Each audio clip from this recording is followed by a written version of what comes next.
জয় মা। জন শ্রী শ্রী সারদা দেবী বইখানি থেকে আজকে আমরা কিছু প্রশ্ন উত্তর জানব। জয়রামবাটিতে 12 বছর জগদ্ধাত্রী পূজার পর শ্রীমা আর পূজা করার দরকার নেই বোধ করলেন। যেদিন শ্রীমা এই কথা মনে মনে ভেবেছিলেন, সেই দিন রাতে তিনি কি দিব্য স্বপ্ন দেখেছিলেন। উত্তরে আছে, দেবী জগদ্ধাত্রী স্বপ্নে দেখা দিয়ে তিসত্ব করিয়ে নিচ্ছেন, বলছেন তবে আমি যাই। তখন মা শারদা সব বুঝতে পেরে দেবীর পা দুটি ধরে বললেন, আমি আর তোমাকে ছাড়ব না, তোমাকে আমি বছর বছর পুজো করব। পরের প্রশ্নটি হলো, শ্রী মা সুস্থ হয়ে তৃতীয়বার দক্ষিণেশ্বরে গমন করেন এবং শ্রী শ্রী ঠাকুরের সেবায় আত্মনিয়োগ করেন। এটি কোন সালের কথা? উত্তরটি হচ্ছে, শ্রীযুক্ত মাস্টার মশাই দিনলিপি হতে জানা যায় সময়টা ছিল 17 মার্চ 1876 সাল। 5ই চৈত্র সনটি হচ্ছে 1282। জমিদার মথুরবাবুর মৃত্যুর পর শ্রীযুক্ত শম্ভুনাথ মল্লিক ঠাকুরের দ্বিতীয় রসদদার হিসাবে সেবা করতে থাকেন। শম্ভুবাবুর স্ত্রী ঠাকুর ও শ্রীমাকে কি দৃষ্টিতে দেখিতেন?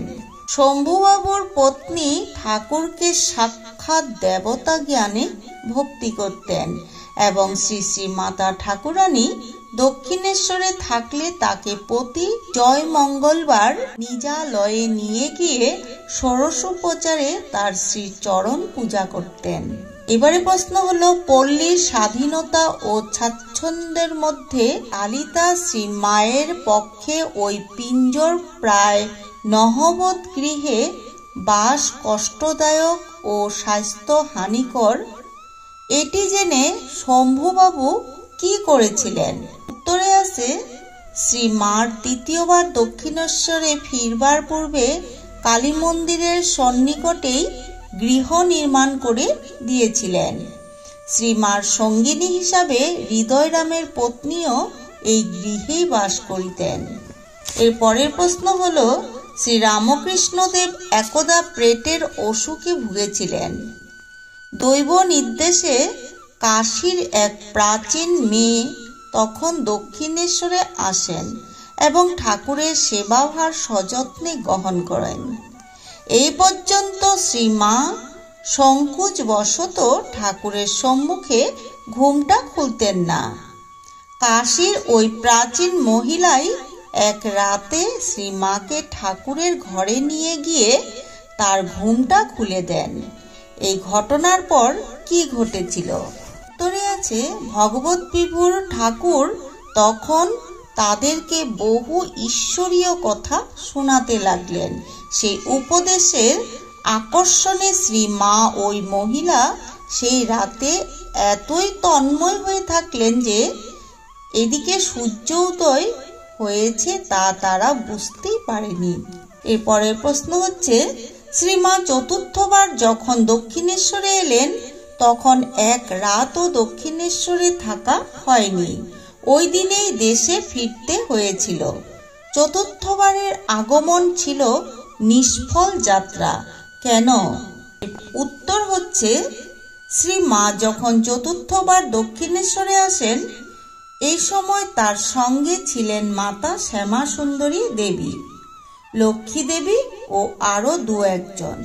সকলে মিলে দক্ষিণেশ্বরে পৌঁছতে হৃদয়রাম অশ্রদ্ধা বশত এমন ব্যবহার করলেন যে ওই দিনেই সকলে দেশের দিকে রওনা দিলেন।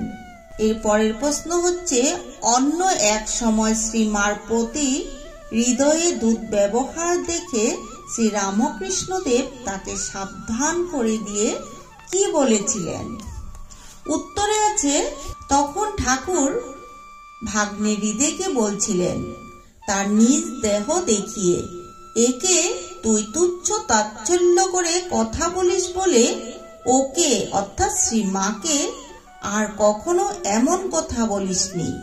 এর ভেতরে যে আছে সে ফোঁস করলে হয়তো রক্ষা পেলেও পেতে পারিস, কিন্তু ওর ভিতরে যে আছে সে ফোঁস করলে তোকে ব্রহ্মা বিষ্ণু মহেশ্বরেও রক্ষা করতে পারবেন না।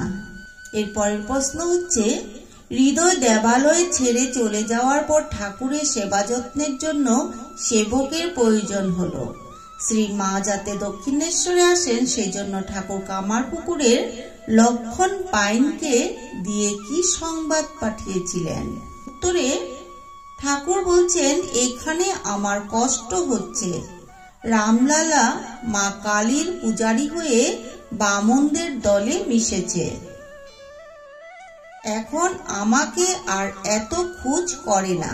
তুমি অবশ্যই আসবে, দুলি করেই হোক, পালকি করেই হোক, বা 10 টাকা লাগুক, 20 টাকা লাগুক, আমি দেব।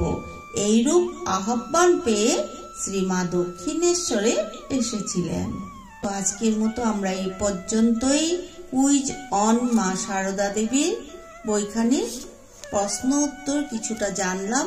পরবর্তীতে আমরা আরো জানব। জয় শ্রী শ্রী সারদা মায়ের জয়।